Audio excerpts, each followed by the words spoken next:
ಅಣ್ಣ ಒಂದು ಬನ್ ಪ್ಯಾಕೆಟ್ ಕೊಡಿ. ತಗೊಳ್ಳಿ.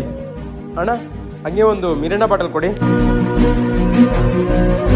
ತಗೊಳ್ಳಿ. ಇನ್ನೇನು ಬೇಕು? ಒಂದು ಚಿಪ್ಸ್ ಪ್ಯಾಕೆಟ್ ಕೊಡಿ. ತಗೊಳ್ಳಿ. ಅಣ್ಣ ಹಂಗೆ ಒಂದು ಸ್ಟಿಂಗ್ ಕೊಡಿ. ಹಾಂ ತಗೊಳ್ಳಿ. ಇನ್ನೇನು ತಗೊಳ್ಳಿ? ಅಣ್ಣ ಹಂಗೆ ಒಂದು ಸೋನ್ ಪಾಪಡಿ ಬಾಕ್ಸ್ ಕೊಡಿ. ತಗೊಳ್ಳಿ. ಅಣ್ಣ ಇನ್ನೊಂದು ಸ್ಟಿಂಗ್ ಕೊಟ್ಬಿಡಿ. ಓಕೆ. ಎಲ್ಲದ ನೀವನು? ಇವನ್ಯಾನು ಹುಚ್ಚ ನನ್ನ ಮಗ ಇದ್ದಂಗೆ ಇದಾನ. ಸುಮ್ಮನೆ ಬಂದು ನನ್ನ ಟೈಮ್ ವೇಸ್ಟ್ ಮಾಡ್ದ. ಇಂಥವನು ಯಾವುದಾದ್ರೂ ಬಸ್ ಕೆಳಗೆ ಬಿದ್ದು ಸಾಯ್ಬೇಕು. ಸುಮ್ಮನೆ ಎಲ್ಲ ತೆಗ್ದಿಟ್ಟೆ. ಅದೇನಣ್ಣ ಎಲ್ಲೋಗಿದ್ರಿ? ಅದು ಅಲ್ಲಿ ಪಾಪ ಯಾರು ಮುದಕಿ ಬಸ್ ಹತ್ತ ಕಷ್ಟ ಬೀಳ್ತಿದ್ರೆ ಎತ್ಸಿ ಬಂದೆ ಅಣ್ಣ. ಅಯ್ಯೋ ತಪ್ಪಾಗ ಅರ್ಥ ಮಾಡ್ಕೊಂಡಲ್ಲ. ಸಾರಿ ಅಣ್ಣ. ಯಾಕಣ್ಣ? ಏನಿಲ್ಲ ಅಣ್ಣ, ಸುಮ್ಮನೆ. ಸರಿ ಅಣ್ಣ.